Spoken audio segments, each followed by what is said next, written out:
राज्यात परत एकदा पावसाचे वारे वाहायला सुरुवात झाली आहे. मागील काही दिवसांपासून तापलेल्या हवामानात आता बदल होण्याची शक्यता आहे. हवामान खात्यानं महाराष्ट्रातील काही जिल्ह्यांसाठी येलो अलर्ट जारी करत विजांसह मुसळधार पावसाचा इशारा दिलाय.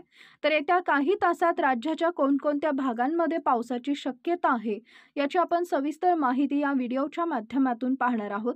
तत्पूर्वी तुम्हाला एक विनंती, तुम्ही व्हिडिओ तर पाहताय पण चॅनलला सबस्क्राईब करत नाही, त्यामुळे चॅनलला सबस्क्राईब करून व्हिडिओला एक लाईक नक्की करा. मध्य महाराष्ट्र आणि मराठवाडा इथं विजांच्या कडकडाटासह पावसाचा जोर दिसणार आहे. हवामान खात्यानं येलो अलर्ट दिला असून या भागात मुसळधार पावसाची शक्यता आहे. उर्वरित महाराष्ट्रातही ढगाळ हवामान राहण्याची शक्यता असून काही ठिकाणी हलक्या सरी पडू शकतात.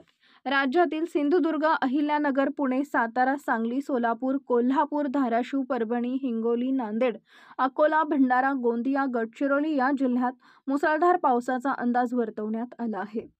पालघर, मुंबई, ठाणे, रायगड, रत्नागिरी, छत्रपती संभाजीनगर, जालना, बीड आणि लातूरमध्ये जोरदार पावसाचा इशारा देण्यात आला आहे. आज सकाळपासूनच छत्रपती संभाजीनगर जिल्ह्यात पावसानं दमदार हजेरी लावली होती.